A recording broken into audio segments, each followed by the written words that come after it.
أعوذ بالله من الشيطان الرجيم بسم الله الرحمن الرحيم وإذا أردنا أن نهلك قرية أمرنا مترفيها ففسقوا فيها فحق عليها القول فدمرناها تدميرا وكم أهلكنا من القرون من بعد نوح وكفى بربك بذنوب عباده خبيرا بصيرا صدق الله مولانا العظيم رب اشرح لي صدري ويسر لي أمري واحلل عقدة من لساني يفقه قولي اللهم صل على محمد وعلى آل محمد كما صليت على إبراهيم وعلى آل إبراهيم إنك حميد مجيد مخکې ورځو کې د پاکستان په دارالخلافه اسلام آباد کې عجیبه واقعات پی در پی وشو. یو مالدار سړی چې داغه شوکت نوم دی او هغه لور چې داغه نور مقدم نوم دی بغیر د محرم نه د کور نه بار ته وتې وه او مور پلار ته یې پته نه وه. مور پلار یې پریشان و، هغې ټلیفون ورته وکړو چې زه په لاهور کې یم. په ځای د دې چې هغې په دې پریشانه شوې وی چې بغیر د محرم نه وتې ده، هغې د اطمینان ساه واغست. 20 جولایي وه، لږې ورځې لږ ساعت پس هغې ته پته ولګېده چې د هغې یو لور د بل مالدار سړي د زوی، مالدار سړي نوم عبدالقادر و.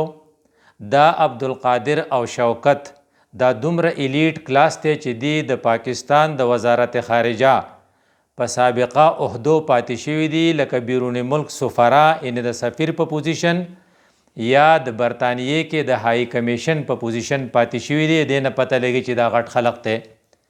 خو دا د هغې بل غټ سړي چې عبدالقادر نومې دی، د هغه د زوی سره په یو فلیټ کې ده. په دروغه وایي چې زه په لاهور کې یم، او د هغه زوی چې ظاهر ذاکر نومې دی هغه دا جینۍ رایساره کړې ده او اوس یې وجني، او خپل پلار ته ټلیفون کوي چې نور میرے ساتھ شادی نہیں کر رہی ہے، میں اسے قتل کر رہا ہوں. خو د هغې پلار دومره بې حسه دی چې هغه هغه ټلیفون سیریس سنجیده نالي او هغه اګنور کوي، او بیا د ډېرو ویناګانو نه پس هغه صرف بل چاته ټلیفون کوي کہ میرا بیٹا اپنے مکان میں کسی لڑکی کے ساتھ سولیسائڈ کر رہا ہے.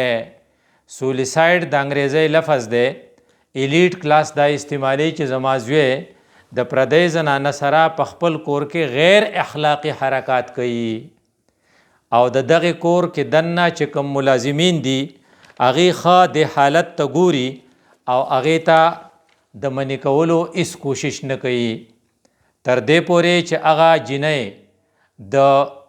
د روشندان په زیره باندې پوړو ته رادانګي او هغه بیا د ویښتو نه نیسي او راکاږي، خو ملازمین حرکت نه کوي. الله دې رحم وکړي په هغې ګاونډیانو باندې چې هغې پولیس ته ټلیفون کوي، خو چې پولیس رارسي نو هغه نارینه د عبدالقادر صاحب بچې چې ظاهر ذاکر نومې دی هغه دغه خپله ملګرې چې هغه بغیر د نکاح نه او بغیر د محرم کېدو نه د هغه سره شپه او ورځ تېروي، د هغه وجني، په وجلو یې صبر نشته، نو بیا یې سر پرې کوي، نو بیا هغې سر له لتې را پرېږدي او بیا وایي یہ ڈیزرو کر رہی تھی کہ میں اسے ماروں کیونکہ یہ مجھے میرے ساتھ شادی سے انکار کر رہی تھی. د دې واقعې نه لږې ورځې مخکې د افغان سفیر لور په اسلام آباد کې غایبه شوه او بیا برآمد شوه. د دې نه لږې ورځې مخکې په دغې اسلام آباد کې عثمان میرزا هغه یو فیملی یا یو جوړه د تشدد شکار کړه او د هغې ویډیوز یې وایرل کړل او پولیس ونیول. وی دا خلاصه کې د دې نه لږې ورځې مخکې په بلوچستان کې یو مالدار سړي چې د هغه مجید اچکزی نومو په خپل ګاډي باندې غریب پولیس وواخو او هغه یې قتل کو او د هغه ویډیو موجود و، د هغې باوجود عدالت هغه رها کو بلکې بری کو، او د دې نه لږې ورځې مخکې په سند کې په د امیر خاندان یو بچي چې د هغه نوم شاهرخ جتویو د کراچۍ په بازار په سړکونو باندې یو غریب نوجوان چې د هغه نوم شازیب و هغه قتل کو او بیا هغه پای کې گرفتارم شو. دا ټول واقعات مونږ ته دا ښیي چې د مالدارو خلقو بچي ډیر بې سره شوي دي او دا بې سره خلق زیاتتر په اسلام آباد کې دی. د دې وجې نه فکرمن خلق دا په خپل الفاظو کې ځای په ځای په مختلفو اندازونو کې بیانوي چې یاره د پاکستان د دارالخلافې د اسلام آباد نن سبا څه حل دی. یو هوښیار سړی وی چې ګوره کسی بھی وقت کچھ بھی ہو سکتا ہے اور نور مقدم کیس افغان سفیر کی بیٹی کا واقعہ عثمان مرزا کیس یہ سڑتے ہوئے جوہر کا صرف ایک جونکا ہے. اسلام آباد نه دی کډر دی دنه پکې سخا بوین دی خو صرف سر تلر کول غواړي او چې کله سر تلر شي او بوین راشي نو د عثمان مرزا د کیس په صورت کې د سفیر د لور د غیب کېدو په صورت کې یا د نور مقدم غونته کې زنانه د قتلېدو او د هغې نه د سر پرې کېدو په صورت کې د هغې جونکا موږ ته راځي. هغه بیا د اسلام آباد حالات نور الفاظ وی اسلام آباد شہر نشیوں اور عمراء کے بچوں کی واحیات حرکات کا سرکس بنا ہوا ہے. اسلام آباد سره د عمراو بچی د مالدارو خلقو بچو د اسلام آباد د سړکونو نه ځان له سرکس رخ کړی دی. هغه په واحیات حرکات کوي. آپ رات کے وقت سڑک پر نہیں نکل سکتے د شپې ته د یارې نه بار ته نشي وتی ځکه چې د عمراو بچی نشی میدت لوگ آپ کو کچل دیں گے. هغه به په نشه کې او کیدای شي چې تا په خپل ګاډي وچقوي. دې وجې نه دا صورتحال چې کله هوښیارو خلقو وکتو نو هغه په مختلفو زاویو په دې باندې سوچ کاو. نو یو الفاظ دا رالل چې عمرا چې دي د هغې بچي په هغې کې 4 مرضونه ننوتي دي. نمبر 1 تکبر، نمبر 2 بدتمیزی، نمبر 3 نشہ، نمبر 4 جنسی حیجان، جنسی بیرحروی، سیکچوال پرورشن. او د دې د وجې نه معاشره دومره تعفن زده شوه چې د مالدارو خلقو د بے حسی دې حالت ته وګوره چې جب آپ اس کے باپ کو فون کر دیں کہ آپ کا بیٹا ایک لڑکی کو آپ کے گھر کے اندر قتل کر رہا ہے ناغا پہ بے اعتنائی سروئی کہ میرا بچہ کسی لڑکی کے ساتھ سولیسائڈ کر رہا ہے اپاغاڑو داغی سا اثر نہیں.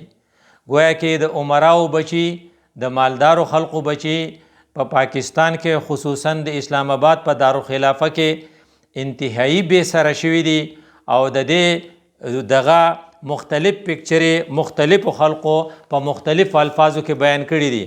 لکه یو انګلیش والا وی چې there is pandemic of فواحش that is taking place in elite circle of Pakistan and Islamabad has its worst. د پاکستان هغه غټ غټ خلق چې په وزارت خارجه کې پاتې شوی دی د هغې په بچو کې فواحش یعنې فحش نظریات او فحش کاروبار داسې ننوتی دی چې هغې د معاشرې دپاره ناسورتي جوړ شوی دی او د اسلام آباد سړکونه چې دي د هغې نه سرکس جوړ کړی دی او په هغې کې اسلام آباد د ټول پاکستان په حواله د ټول نه زیات بد حل دی. د دې وجې نه خلقو نصیحتونه شروع کړي دي. لکه یو کس نصیحت کوي وی اپنی بیٹیوں کو نور مقدم سنڈروم سے بچائیے. ځکه دا نور مقدم سنڈروم سو دا یو زنانه وه دا غیر شادي شده وه د دې سره محرم نو د شپې بار د پردي سړي سره لیو ان ریلیشنشپ تیرول هغه سړی نشیو او هغه ته نور خو سکے خود سر ته پرې کو. نو اپنی بیٹیوں کو نور مقدم سنڈروم سے بچائیے او د هغې لپاره ما ته چل خی 3rd کلاس ډرامې دیکھ کر اپنا وقت ضایع نه کرے. ما ناروا د دې نه شروع شوه چې ته فلمونه او ډرامې ګورې ځکه چې د بې حیایۍ د کلچر خورولو دپاره د هالیوډ ډیر شی فلمونه راوتی دي. په هر کال کې هالیوډ 6000 فلمونه ریلیز کوي چې بے حیائی عام شي نو اپنے آپ کو اس سے بچائیے. دې ته ایټیالوجي وایي چې کو فرض کته د دې علاج کې نور مقدم خو خپل انجام ته ورسېده خو کو تر دې انجام نه ځان بچ کې نو ته دا یو څو احتیاط وکړه. نو یو دا بغیر اجازت کے بچوں کو دوسرے کے گھر جانے سے منع کیجیے. ستا بچی نه دي پکار چې د ارچا کرزي. او بیا یو خاص خبره کوي کہ کسی کے چھوٹے چھوٹے تحفے قبول کر کے اپنے آپ کو اتنا مت گرائیے.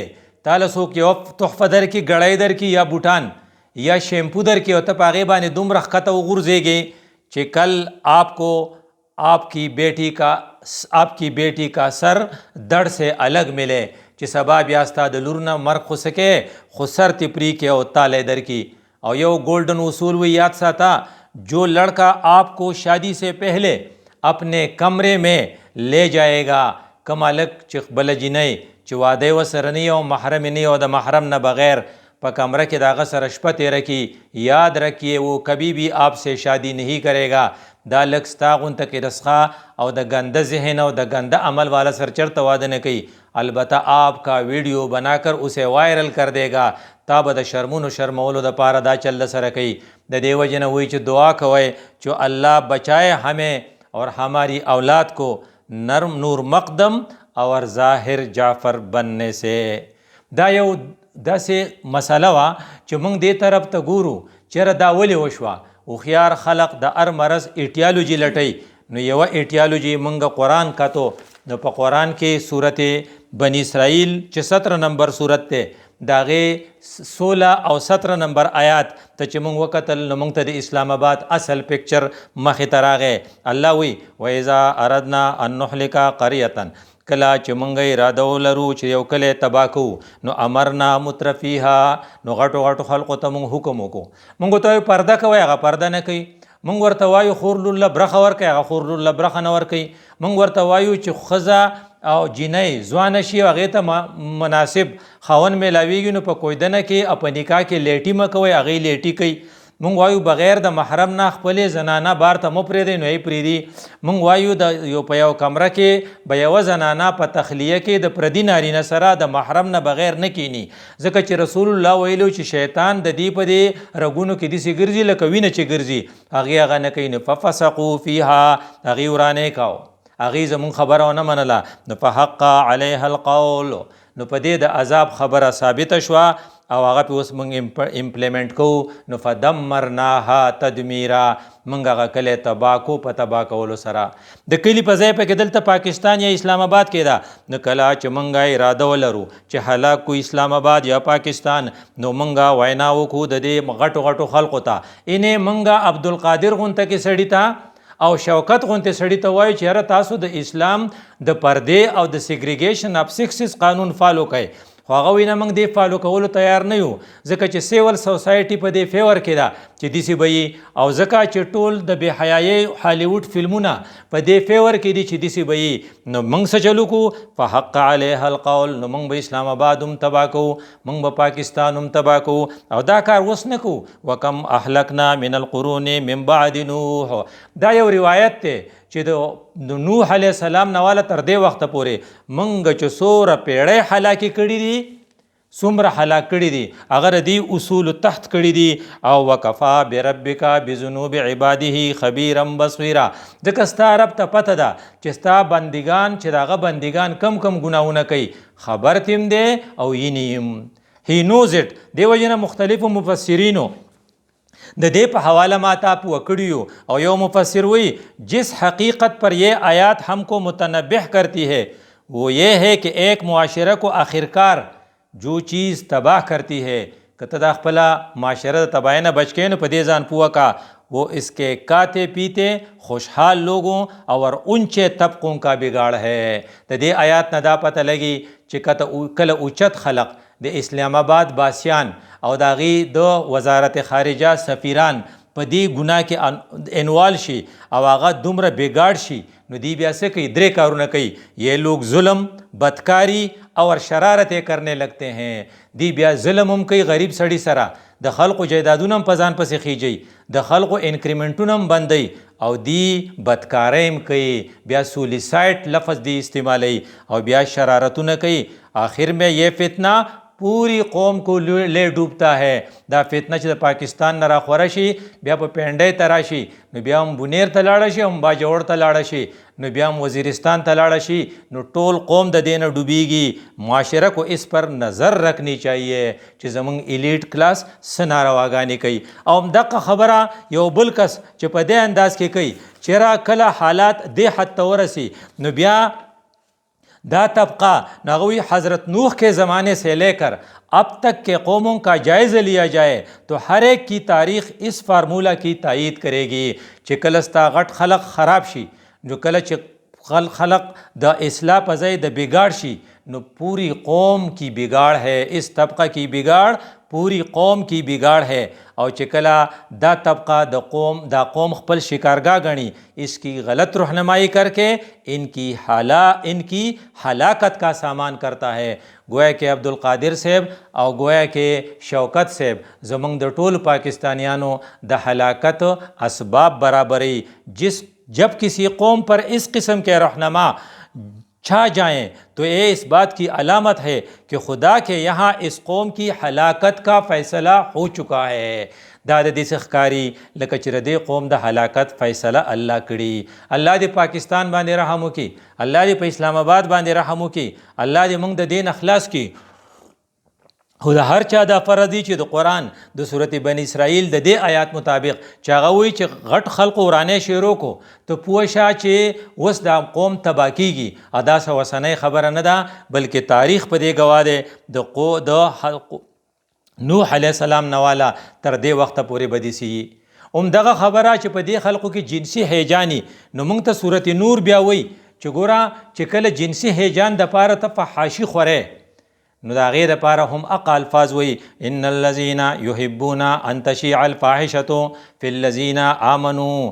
کم خلق چې په دې خوشاله چې فواحش تی خوارشي د ایمان والو کې دنه څنګه چې هغه سړیول دیر از پینډیمک اف فواحش in elite class of Pakistan and Islam Abad is the worst. نو دی قرآن دی آیات تا گورا چې کله د فواحش د خوریدو د پاره تمام انتظامات وشي، معمولی د صابون د چکۍ د خرڅولو د پاره یو ایڈورټایز په فواحشو باندې مبني، او استاد کا روزانه د اخبار د هفتوار سپلیمنٹ د اتوار پر ورځ چې راځي په هغې باندې برهنه تصویري، او ستا د زنانو لباس یا خو سلیولیس شرټ سی یا هغه دومره نری چې سړی پکې ښکاري، او میل اینډ فیمیل د هغې ګیزرنګ الاؤډ شي، او ستا میډیکل کالج کې 85% جنکۍ او 15% هلکان پاتې شي، او د ښځو د نرو مکسنګ شروع شي. نو څه چل وشي؟ لهم عذاب علیم فی الدنیا والآخرة. دنیا کې به هم عذابي، آخرت کې به هم عذابي. مطلب دا چې د آخرت عذاب خو په خپل ځای، خو په دنیا کې د عذاب نه نشي بچ کولی. والله یعلم وانتم لا تعلمون. په دې باندې خدای پاک پوهیږي، تاسو په دې نه پوهیږئ، ځکه دا د عذاب دپاره ځان له یو سټیج تیارول دي. همدغه خبره موږ ته په صورت زمر کې کړې وه چې ستاسو بچي چې دي هغه ستاسو اساسه وه. تاسو له پکار دي چې د خپلو بچو د اصلاح کوششونه کړی وی، تاسو له پکار دي چې په خپلو بچو کې حیا تاسو ډیولپ کړی وی، تاسو له پکار دي چې خپلو بچو ته دا کنسپټ ورکړی وی چې بغیر د محرم نه به یو خوا بل خوا نه ځئ. نو چې کله ته په خپله وراني کې نو تر هغو لپاره مثال شوې، نو چې کله ته بچي الاؤټ کې چې سنخوا خیا کوئ، اته بیا په بے اعتنایۍ سره په ټلیفون باندې وای چې میرا بیٹا کسی عورت کے ساتھ سولیسائڈ کر رہا ہے، نو دا د بې حسۍ انتها ده. د دې وجې نه الله په صورت زمر کې موږ ته ویلو قل تو آیا ان الخاسرین الذین خسروا انفسهم واهلیهم یوم القیامه. د خلقو ځان او خپل ټبر او خپل واړه زاګم تبا کړل. کله چې ته خپلو بچو ته د فحاشۍ اجازت ورکې، کله هغې ته د فحاشۍ 24 hours ټي وي آن کې، کله هغې ته د فحاشۍ ویب سایټ الاؤټ کې، او کله د هغې ته میټینګز او د فیمیل میل ټو میل د هغې سیګریګیشن اف سیکسز په ځای باندې هغې ته مخلوط مجالس پرووایډ کې، نو ګویا کې تا ځان هم تباه کو او هغې دې هم د ځان سره تباه کړل. نو الله دې ته خسران وایي. نو دا خسران سره الا ذالک هو الخسران المبین. دا داسې تاوان دی چې په دې تاوان کې دې ته دیوالیه پن وایي. دیوالیه دې ته وایي چې د سړي ټوله سرمایه تباه شي، د سړي ټوله سرمایه تباه شي او قرضداري پې د یوې د بلې راکورې شي او وایي چې زمونږ پیسې راکا. نو بیا هغه زنانه په شان چې هغې د کپړو کاروبار کاوه، نو چې کله خلق پې راکورې شو نو هغې بیا د آیسو او د چرسو او د نشو کاروبار شروع کړو چې پیسې وګټم چې هغو لی ورکم. نو دا خسران مبین دی. نو د پولیس په لاس ورله، نو هغې جیل ځای شو، نو د هغې کیدی شي چې سزا ځای شي. دا خسران مبین د دنیا دی. په آخرت کې بس نو الله وی ګوره لهم فی من فوقهم ظلل من النار ومن تحتهم ظلل. د دې دپاره په جهنم کې چې مونږ کوم عذاب تیار کړی دی، نو د دې بړستن ان د پاسه کمبل بم د ووري او د لاندې طلایي به هم د اور نه وي. ذالک یخوف الله به عباده. دغه خبره ده چې تا پې الله وایي زه یرومه یا عبادي فتقون. په خبره پوهېږئ نه.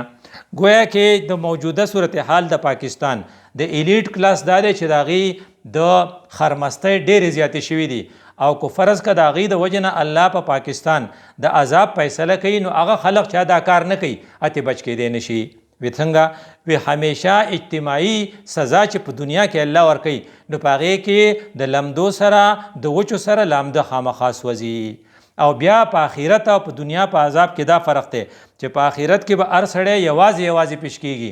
ولقد جئتمونا فرادا کما خلقناکم اول مره. د قیامت په ورځ به تاسو مونږ ته یو راځئ او حساب به کوئ. خو په دنیا کې عذاب چې راځي نو هغه به د ټولو شریکي او تاسو به د هغې نه ځان خلاصولی نه شئ. نو ځکه په صورت انفال کې مونږ ته ویلو واتقوا فتنة لا تصیبن الذین ظلموا منکم خاصه. ځان د هغې باز عذاب نه بچ کئ، د هغې فتنې نه بچ کئ چا به صرف په ګناهګارو نه راځي.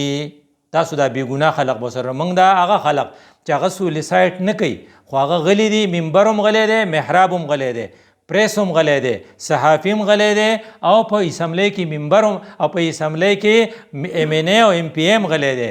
نو پارلیمنټیرین هم غلی دی چې دی غلی دی. نو الله وایي ته خو چې غلی خو عذاب چې زه درلیږم. نو واعلموا ان الله شدید العقاب. په ځان په دې خبره پوه کړئ چې ګورئ د خدای عذاب ډېر زیات سخت دی. د دې وجه نه وایي چه باید کرد؟ وایي چه باید کرد دا دی چې ته ایټیالوجي له لاړ شه چې ریزن څه دی. وی یو خدا ده چې رسول الله صلی الله علیه وسلم یو خبره کړو په ذهن کې کېده او هغه دا وه اذا کان امراؤکم رذلاؤکم. کله چې ستاسو مشران رذیل خلق شي و اغنیاؤکم سمحاؤکم، کله ستاسو مالدار خلق شومان خلق شي، صرف پیسې ته پیسه وي، د هغې کار صرف پیسه جمع کولی، د هغې کار صرف بینک بیلنس بړاولی. هغه دې ته نه ګوري چې زما سره دومره تیاری دی دومره سامان دی. خو هغه که د چینی سکینډلي ناپکې انوالي او که هغه د تیلو سکینډلي ناپکې انوالي که د ګیس سکینډلي ناپکې، ځکه د هغه کار صرف پیسې بړاول دي. نو و امورکم الی نسائکم، کله چې ستاسو فیصلې د ښځو په لاس کې شي. هغه د پارلیمنټ ممبره چې هغه په پارلیمنټ کې په ډرق په جړا شوه چې د ښځو سره زیاتې کېږي او دی له برسر عام سزا ورکوي، ځکه هغه ایټیالوجي ته نه ځي. نو چې ایټیالوجي ته نه ځي نو یوازې په سزا نه کېږي. نو چې کله دا درې کارونه په تاسو کې راله، نمبر 1 امراؤکم رذلاؤکم، ستاسو مشران چې هغه رذیل خلقي د ټول نه لاندې خلقي هغه ستاسو مشرانی. نمبر 2 واغنیاؤکم سمحاؤکم، ستاسو مالدار خلق صرف پیسو ګټلو ته کار ویلی او په هره طریقه چې هغه په عاشي کې شیر او کیک بیکس چې ورته وایي هغه اخلي. و امورکم الی نسائکم، او کله چې ستاسو په پارلیمنټ کې د زنانو اکثریت شي او بیا د هغې خبره منلی شوي، نو فبطن الارض خیر لکم من زهرها، نو تاسو ټول د ځمکه په مخ بد ښکارئ، تاسو له پکار دی چې ټول مړه شئ. الله د الله رسول مونږ ته دا ویلي. دې وجې نه وایي چې انسان دنیا ته راځي که هغه تور دی که سپین دی، که هغه د افریقې دی که د امریکې دی، نو 3 خویونه راوړي. 3 خویونه دا ټول سایکالوجست په دې باندې متفق دي چې دا 3 خویونه په هر چا کې او هغه څه دي. وایي کله چې ته د دې خلقو دا حالت نو هغه وایي انسارو وی ویپ، هر څوک چې که سپین دی که توري خو چې خفه شي نو په جړا شي. نو د سترګو اوښې عامې دي، د تورو د سترګو نه هم وخه بهیږي او د سرو د هغې نه هم بهیږي او د سپینو د هغې نه هم بهیږي. نو چې د چا په سترګو کې وخه راله نو ته پې پوه شوې چې دا سړی خفه دی. ان امیوزمنټ وی لاف، چې کوم سړی خاندي نو ته پوه شه چې دی خوشحاله دی. ان شای وی بلش، چې کله مونږ وشرمیږو نو بیا بلش شو. دا نیچرل قوتونه دي چې انسان کې دننه پراته دي. په خوشحالۍ کې خندا، په غم کې جړه او په شرمېدو کې بلش کېدل. دا د بلش کېدو صفت دی ته حیا وایي. دیو جن رسول الله صلی الله علیه وسلم وی چې تاسو دا ډیولپ کړئ. نو چې کله حیا تاسو ډیولپ کړئ د ډیرو مرزونو نه بخلاص شئ. نو ټول انسانیت ته رسول الله خطاب وکړو اذا لم تستحي فاصنع ما شئت. چې کله پتا کې حیا نه چې څه دي خو حیا کوا. نو کو حیا په ظاهر ذاکر کې وې ناغه به نور مقدم نه قتلولا، هغه به د نور مقدم نه سر نه پرې کاو. اکو په نور مقدم کې حیا وې ناغه به د پردي سړي سره په کور کې دننه شپه نه تیروله، هغې به خپل نور پلار له دوکه نه ورکوله چې زه په لاهور کې. نو حیا چې اذا لم تستحي فاصنع ما شئت، دا رسول الله 1500 سال 1400 سال پهله ویلو چې حیا د پکې نه. نو حیا څه ده؟ وی حیا ډیولپ کا. حضرت وی حیا او ایمان دا دوه مرغۍ دي، د دې د یو بل سره تعلق دی چې والوزي نو بل الوتی. د دیو جن حیا چې دی دا د ایمان حصه ده، چې حیا نه نو ایمان بنئ. او بیا چې کله رسول الله صلی الله علیه وسلم نورم سپیسیفیک کړه چې یو زنانه د پردي نارینه سره، ګوره ایټیالوجي ده، یو زنانه د پردي نارینه سره د محرم نه بغیر به په تخلیه کې نه کینی، یعنې په ځان له کمره کې به سره نه کینی، ځکه شیطان د دې په رګونو کې داسې چلیږي لکه وینه چې چلیږي. او کله چې یو صحابي رسول الله صلی الله علیه وسلم ته وی چې زه ستا سره جهاد له روان یم، خو د خدای رسوله زما ټبر چې دغه حج لځي. نو حضرت وی جهاد لمزه، خو خپل ښځې سره حج له لاړ شه، ځکه بغیر د محرم نه حج لتله پکار نه دی. نو جهاد غونته کې عبادت نه صحابي منې کو، وی خو د ښځې سره حج لتل ډیر ضروري و. نو د محرم نه بغیر سفر چې حج له جایز نه دی، نو چې اسې څنګه جایز دی؟ نو ایټیالوجي باندې تر څو پورې چې عمل نه شوی، حیا نه ډیولپ شوي. د دې وجې نه زموږ خوږ رسول الله صلی الله علیه وسلم موږ ته هم دغه چل ښوولی او الله راته هم دغه چل ښوولی. کو فرض که د نور مقدم غونته کې سنډروم نه موږ ځان بچ کوو، نو یو دا چې حیا به ډیولپ کو، او دویم دا چې موږ به خپل بچو ته د حیا سبق ورکو. د دې وجې نه وایي که تاسو خپل بچي د جهنم نه او د عذاب نه او د مصیبت نه بچ کول غواړئ، نو یو څو کارونه وکړئ. یو دا چې اوس کې لیے اچھی ماں کا انتخاب کرو، چې کله کوئی دن کې نو په یو ښه کور کې وکړه، هغه زنانه وکړه چې ډمه نه وي، هغه زنانه وکړه چې نیکه وي. د دې وجې نه رسول الله صلی الله علیه وسلم وی چې تاسو کله کوئی دن کوئ نو ستاسو توجه څه تی؟ حسن تی، جمال. دویم مال تی چې سخر د سوره مالدار دی، او دریم اعمال تی چې د هغې عمل څه دی. نو فذکر بذات الدین، کوشش وکړه چې کامیابي په دین کې والې چې دیندار دا دوه خبرې اسې بیا کېږي. نو کله چې ته کوئی دن کې نه په هغې کور کې وکړه چې هلته ډمتوب نه وي بلکې هلته د حیا غلبه وي. نو مور ولا خو ګوره. نو حضرت عمر صاحب ته یو پلار ګیله وکړه، وی زما د زوی زما قدر نه کوي. نو هغه ورته ویل که ته یې ولې قدر نه کوې؟ هغه وی زما چې په دغه هم حقونه دي یو هم نه دی ایښی، ځکه دله پکار دي چې ماله یې سمه مور کتلی وی. نو دی یې ورنډی جاهله چېرته کتلی د هغې سره نکاح کړی، زه هغه راوړیم. نو یو شرط زما پوره نه کو. دله پکار دي چې ماله سم نوم یې نو د خو ماله جال نوم یې دی، او جال د ګندګۍ کپړې ته وایي. نو گویا کې مالې نوم غلط یې دی. او دریم دا چې دله پکارو زما د پلار چې مالې تربیت کړی وی، د ماته یو ټکی سبق نه دی ویلی. حضرت عمر صاحب د خپل عدالت په بنیاد باندې د بچی په حق کې فیصله وکړه، پلار ته یې وی تا بایله. نو پلاران چې د خپلو بچو له نوم غلط ږدي، د خپلو بچو له مور غلطه سلیکټ کوي او خپلو بچو له تربیت نه ورکوي، نو د عمر غوندې په عدالت کې به بایلي. او دویمه دا چې ستا د بچی مور چې ده پکار دا اگر وہ ٹی وی دیکھتے ہوئے بچے کو دودھ پلاتی ہے تو وہ بچہ خیر نہیں پائے گا. کو پرز کدا مور ٹی وی ته ناستی او ماشوم لته ور کوي، د دینه به دا ډېره زیاته غوړی چې دا تلاوت کوي یا سورت یاسین وي، یاد کرسی وي او بچی لا ته ور کوي. نو کومه مور چې د ذکر په وخت کې بچی له ته ور کوي، نو بچی به پاک ساکلو شي.